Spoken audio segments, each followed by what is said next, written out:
Hoy vamos a hablar de un factor que siempre causa cierta complejidad, que no es tan sencillo de comprender, así que lo voy a hablar de una manera mucho más sencilla, especialmente para ver para qué nos puede funcionar saber esto, que es el factor de potencia. El factor de potencia va a existir entre el 0 y el 1. Es decir, siempre va a ser un número chiquito que puede ser .10, .20, .30. Y para fines prácticos se los voy a explicar de una manera que no sea a través de la ingeniería. El factor de potencia va a estar siempre involucrado con las potencias. Así que existen diferentes tipos de potencias. En algún otro video lo podremos explicar con más detalle. Pero en este momento lo que me interesa es que ustedes salgan con algo, que digan, bueno, algo ya entendí del factor de potencia y por qué es importante. Dentro de estas potencias que existen, tenemos una potencia que es aparente y otra potencia que se llama la potencia real. Así que voy a utilizar un ejemplo muy burdo. Me disculpo con los ingenieros que puedan ver mi video, pero es para que de alguna forma quede más claro para las personas entender cómo nos puede afectar el factor de potencia. Entonces pensemos que nosotros vamos a cargar gasolina y pedimos 50 litros de gasolina. Entonces la máquina efectivamente nos carga 50 litros, pero sin embargo tenemos una pérdida en la que a lo mejor solo vamos a tener 45 litros de gasolina líquida y el resto se fue a través del vapor. Podemos pensar un poco así en la comparación entre la potencia aparente y la potencia real. Mientras la potencia real se mide en watts, la potencia aparente es la que medimos en volts ampere, en el caso de los UPS. Así que cuando queremos conocer qué tan eficiente resulta ser el UPS en cuestión de potencia, nos vamos a fijar en el factor de potencia.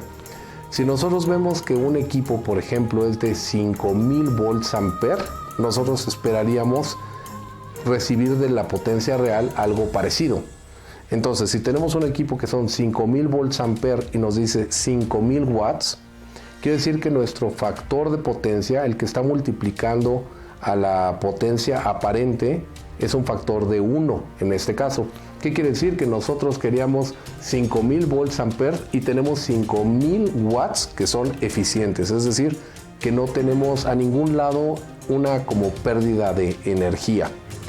Algo que quiero explicarles que son cosas comunes alrededor de este tema son las tecnologías. Cuando son profesionales normalmente tienen un factor de potencia muy alto, el cual puede ser de 0.9 o de 1. Hay otras máquinas, por ejemplo las plantas de emergencia tienen un factor de potencia de 0.8 y algunos motores pueden tener algunos factores de potencia menores.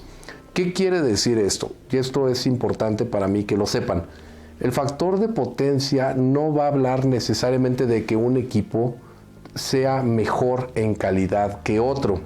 Lo que tenemos que entender es que ese factor de potencia va a depender del comportamiento de los componentes electrónicos que tienen adentro los aparatos. ¿Sí? Por ejemplo, una lavadora va a tener seguramente un factor de potencia más bajo que un UPS. Y no quiere decir que la lavadora sea mala, solo que cuenta con otros tipos de elementos internos.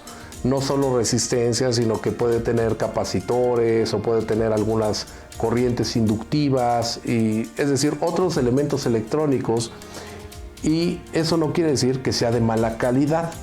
Lo que quiero decir con esto es que el factor de potencia va a depender de las propiedades de la familia de los elementos que compongan al equipo. En el caso de los UPS, que son cargas críticas en sí mismas, un UPS son cargas electrónicas, van a tener un factor de potencia muy alto.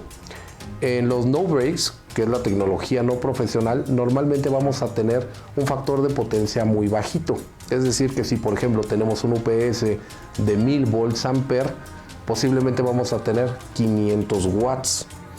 ¿Cómo de la potencia aparente llegamos a la potencia real? Si tenemos 1000 y al final únicamente obtuvimos 500, tenemos un factor de potencia de 0.5, lo que quiere decir que el 50% de esa energía no la estamos aprovechando de manera eficiente como la potencia efectiva. Nuevamente, repito, Esto no quiere decir que el equipo, el no break de una tecnología inferior sea de mala calidad, simplemente es diferente. ¿Qué ganamos al tener un equipo de un factor de potencia más alta? Pues que lo que nos están cobrando CFE o lo que estamos pagando en nuestro recibo va a ser más eficiente para nuestra carga y vamos a tener un consumo sin pérdidas de energía.